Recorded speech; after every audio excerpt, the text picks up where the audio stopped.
റസൂല് പറയുന്ന ഏറ്റവും മോശക്കാരായി ആരംഭ റസൂല് പറയുന്ന പടച്ചതമ്പുരാൻ നോക്കാത്ത, കാരുണ്യത്തിന്റെ നോട്ടം നോക്കാത്ത, രക്ഷയുടെ നോട്ടം നോക്കാത്ത 3 വിഭാഗം 90% ഉൾപ്പെടാൻ സാധ്യത ഗൾഫുകാരാണ്.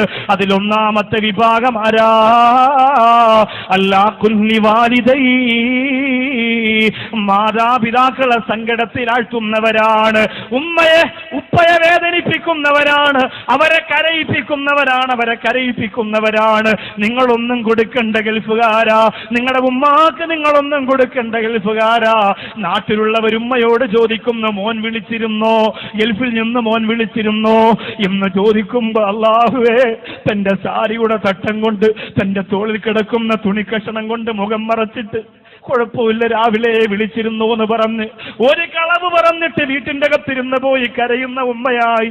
എന്റെ ഗൾഫുകാരാ, നിങ്ങളുടെ ഉമ്മ മാറാൻ പാടില്ല.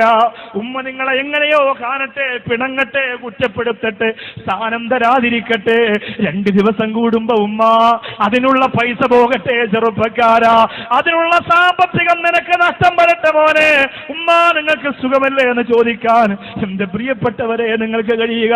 കരളിന്റെ കൽബിന്റെ ഒരു കഷണമായിട്ട് എന്റെയും നിങ്ങളുടെയും വാപ്പയും ഉമ്മയും മാറണം ഗൾഫുകാരാ. ഉമ്മാരെ ദുആ കൊണ്ടല്ലാതെ ഒരു ഗൾഫുകാരനും ഇന്ന് വരെ രക്ഷപ്പെട്ട ചരിത്രമില്ല. പ്രിയപ്പെട്ടവരെ, നിങ്ങൾ ആദ്യമായി നിങ്ങളുടെ വീട്ടിൽ നിന്നിറങ്ങിയ രംഗം നിങ്ങൾ ചിന്തിച്ചിട്ടുണ്ടോ?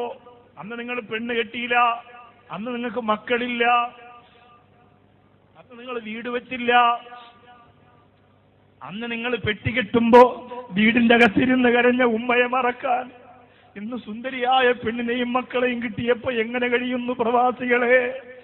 ആദ്യമായി നിങ്ങൾ ഗൾഫിലേക്ക് വരുമ്പോ രാത്രി എഴുന്നേറ്റിരുന്ന് ഉമ്മച്ചി ദുആ ചെയ്തു, അല്ലാ എന്റെ പൊന്നുമോന് കടലിനക്കരെ പോവുകയാണ്, നീ കാത്തുകൊള്ളണം തമ്പുരാന്.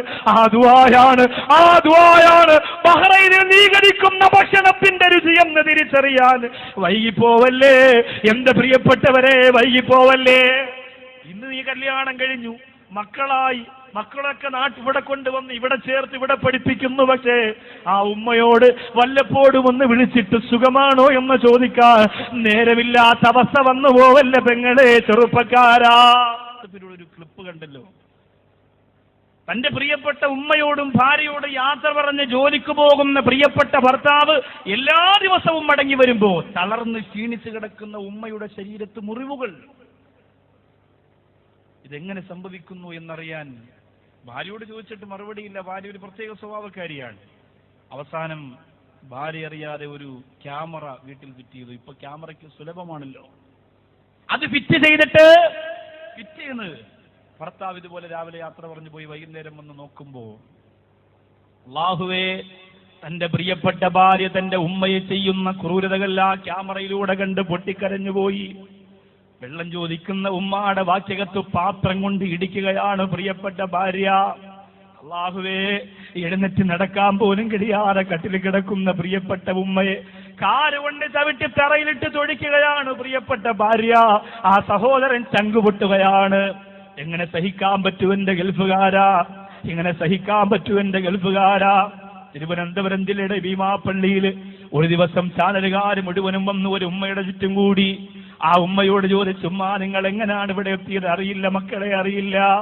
എന്റെ പൊന്നുമോനും നില കൊണ്ടുവന്നതാണ്.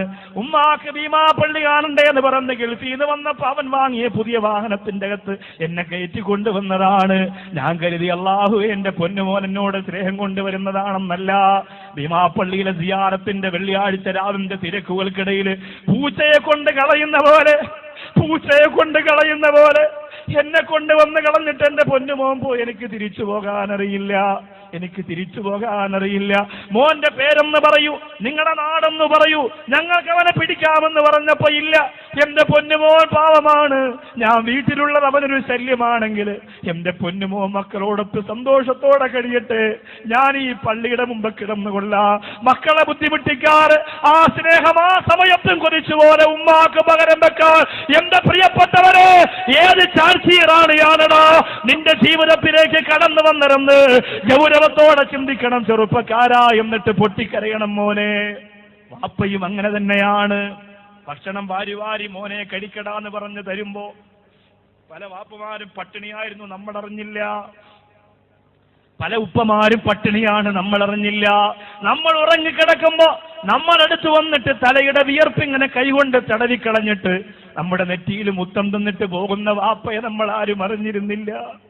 അല്ലാഹുവേ, അല്ലാഹുവേ, ഞങ്ങളുടെ മാതാപിതാക്കൾക്ക് നീ സ്വർഗം കൊടുക്കണേ അല്ലാ. ഈ മജ്ലിസിൽ വന്നിരുന്ന് പൊട്ടിക്കരഞ്ഞതിന്റെ, ഈ മജ്ലിസിൽ വന്നിരുന്ന് ത്യാഗം ചെയ്തതിന്റെ പ്രതിഫലം ഞങ്ങളുടെ ഉമ്മാക്കും ഉപ്പാക്കും നീ കൊടുക്കണയല്ല. അങ്ങനെയാവട്ടെ. ബാക്കി രണ്ട് വിഭാഗത്തെ പറയുന്നതിന് മുമ്പ് അങ്ങനെയാവട്ടെ ചെറുപ്പക്കാരാ.